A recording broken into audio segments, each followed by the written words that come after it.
جاتی ہے، بڑے بڑوں پہ آ جاتی ہے، لیکن بعض اوقات بڑی تکلیف ہوتی ہے جب اس بندے کو لوگ کٹہرے میں کھڑا کر دیں جس کا جرم ہی کوئی نہیں، اس شخص سے لوگ سوال جواب شروع کر دیں جس بیچارے کے خیال میں بھی وہ بات نہیں، پھر وہاں وضاحتیں دینا، نہ کردہ گناہوں کی وضاحتیں دینا،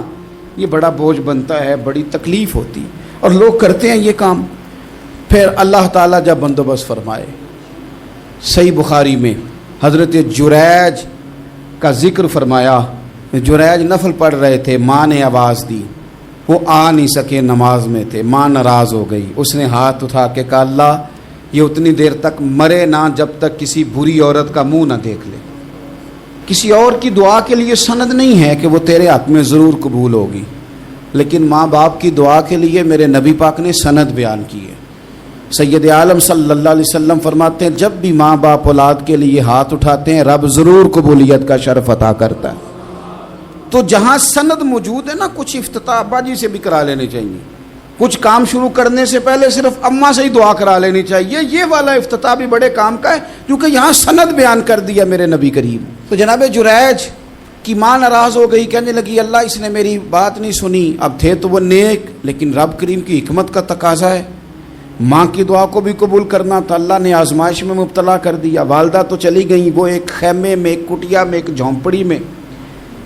عبادت کرتے تھے، اللہ کو یاد کرتے تھے، رب رب کرتے تھے، اور لوگ ان کی بڑی تعریف بھی کرتے تھے،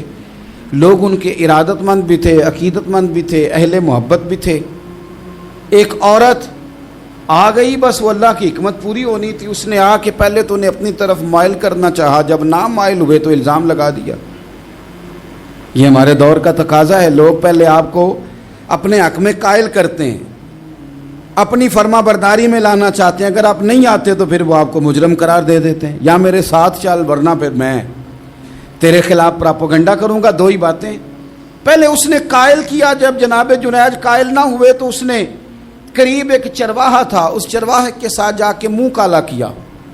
مقررہ وقت پہ بچہ پیدا ہو گیا، لوگوں نے کہا کس کا ہے، کہنے لگی اس خانقاہ میں، اس حجرے میں عبادت کرنے والے کا ہے۔ اگر کسی دیندار پر ذرا سا بھی الزام لگ جائے تو آپ یقین کریں کہ بڑے بڑے خوفناک لوگ بھی نیک ہو جاتے ہیں، جن کا اپنا سارا ماضی کالا سیاہ ہو وہ بھی اجالوں کے راہبر بن جاتے ہیں، جن کی اپنی زبانیں ساری زندگی آلودہ رہی ہوں وہ بھی بڑے بڑے اعلیٰ سچ بولنے لگتے ہیں۔ اعلیٰ کچے میرے مکان کی دیوار کیا گری، لوگوں نے تو میرے صحن میں رستے ہی بنا لیے۔ بڑے لوگ آ جاتے ہیں، پھر بڑا کچھ کرتے ہیں اور بڑے بڑے خوفناک جملے کستے ہیں، بس کو نقطہ جو ہاتھ آ گیا، ایسے جیسے گرنے کا انتظار کر رہے تھے۔ اب جناب لوگ اٹھے، احتجاج شروع ہو گیا، شور پڑ گیا، یہ بابا بڑا نیک بنتا تھا، نفل پڑھتا تھا، عبادتیں کرتا تھا، دیکھو اس کا حال کیا ہے کہ اس نے ناجائز بچہ پیدا کیا بغیر تحقیق